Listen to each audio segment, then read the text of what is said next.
What's up guys, Houndish here. Today we're jumping in with some updates, Bungie news, Destiny stuff, and Marathon info. Of course, Sony's State of Play is coming up this week. There's a lot of anticipation for new details about the game. On the Destiny side, however, Bungie give us a couple of small updates. There are also some new surges and boosts this week, as well as free rewards in the game, of course. We'll try and make sense of some of that, plus we'll touch on a few bits of new content stuff for Destiny 2 coming up in the next few weeks. So if you guys enjoy the video, do us the juiciest of favors and drop a rating down below. Thank you as always. And now let's get into it.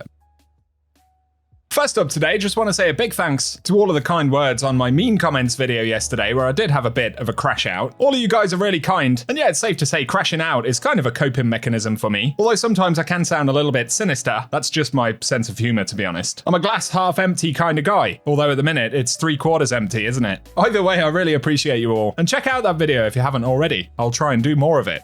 Onto the gaming news right here. We'll get onto the Bungie stuff in just a moment, but of course, we spoke last week about the fact that Overwatch were dropping the 2 from the title. This has been spoken about as a possibility for the Destiny franchise as well. There you go, Bungie. Remove the 2 and the game is saved. At least until players realize that now the content vault is stealing numbers from us. In all seriousness though, it looks like this kind of reset that they're performing for Overwatch is actually, at the very least, piqued a bunch of players' interest, because, posted by Dextero here, Overwatch more than doubled its all-time peak on Steam to more than 160,000 concurrent players with the launch of Season 1. And of course it's re-Season 1 and re-Overwatch. But very clearly there is interest in this kind of a reset. So while of course Bungie may be working on Destiny 3, or they may possibly do something along the route of a Destiny Classic, while the games are very different, Bungie should be paying attention to stuff like this.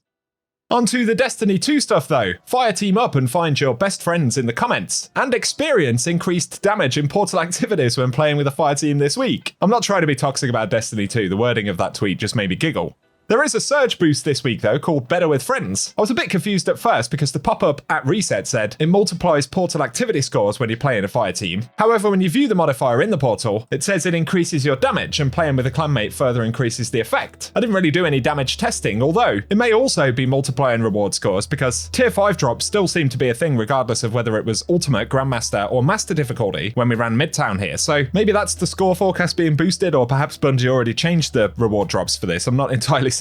But if you are playing Portal stuff, it's something to take advantage of this week. Otherwise, Bungie also dropped that bundle of free Valentine's themed loot, which included the Love Struck ornament for Sunshot and some juicy shaders that haven't been available for like 6 years or something. So obviously not a return of Crimson Days, although given it was a small event, it's kind of halfway there.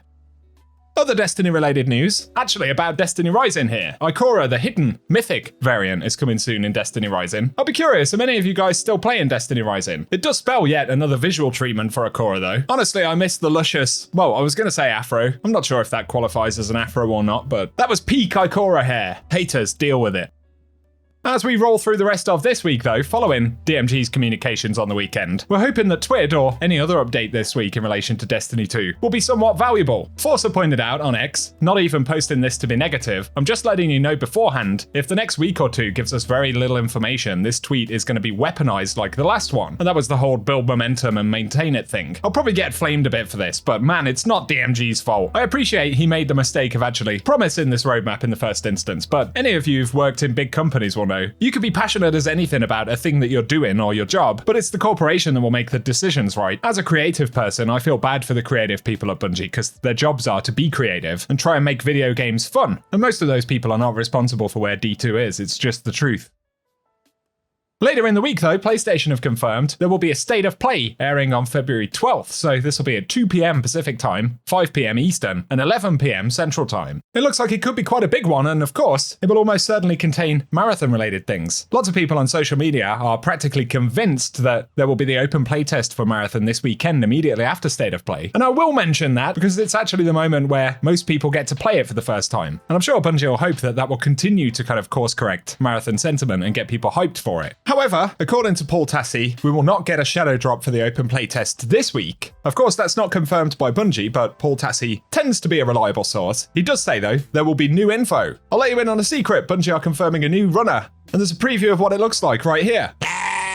Only joking. This week, though, we have had leaks from Chinese media outlets who've obviously been able to preview Marathon in quite a bit of detail. Clearly, Bungie are pushing the game quite a lot in that market, which makes sense because if you succeed in China or somewhere like that, that's absolutely massive on a commercial level. But the devs add you can expect to see more content from creators and the team as we rev up for launch. So keep all of that in mind. Hopefully, we'll get the playtest info soon as well. However, it isn't yet confirmed, so don't fucking blame me if it doesn't happen.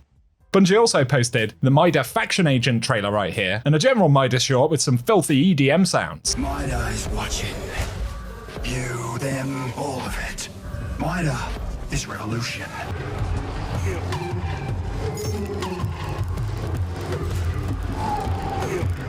Anyway, that's it. D2 team also posted community member CB Gray collected every exotic across Destiny 1 in a single stream that took 64 days. At the end of that, he must have felt nearly as bad as I feel after 10 years of it. But okay, I'll stop. Anyway, that's a bonkers achievement, and he posted a massive video of that whole experience to YouTube, so I'll link that down below because, well, fair play. Credit where it's due, that's pretty wild. Other scraps of news stuff here, of course, it's looking like in place of the Shadow and Order launch on March 3rd, Guardian Games will drop instead. So only 2 or 3 weeks until we get to that point. Kind of curious to see if Bungie will bring back the boss rush mode, which they absolutely should. Hopefully, it won't all just be Portal related stuff. And there are a couple of new weapons in there that we've spoken about as well. I'm sure Bungie will preview them shortly, but other little bits, it seems that the Combined Arms Crucible map, Bastion, has been ported to Destiny 2. Currently, obviously, it hasn't been released, and we're not sure, if anything, what Bungie are actually planning to do with it. Take it with a pinch of salt, because it probably isn't finalized content, but I don't know, maybe they'll do something like use it for heavy metal, or I don't know. Share any speculation you may have on it down below.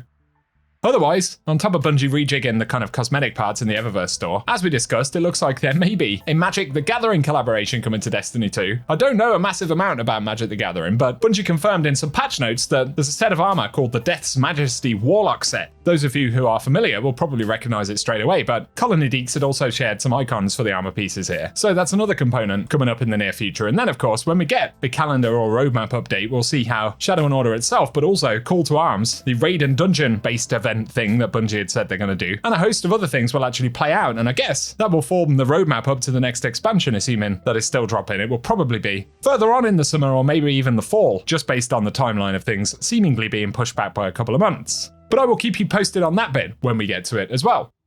For now, I appreciate you watching today. It'd be absolutely wild if we not only got a Marathon playtest announcement, but also something genuinely positive with regards to Destiny 2 this week. I'm probably making the mistake of building anticipation for something that's not quite going to happen yet, but what are we on after this week? It's literally 2 weeks until Shadow and Order's original release date, so I struggle to see a world where Bungie would not say something. Let me know what you think below. If you enjoyed the video, a rating really does help us out. I'm hoping as much as you guys that we'll have more to talk about soon, and I'll be there when it happens. So keep it locked and loaded, but otherwise, thank you for watching, and I hope you have an awesome day.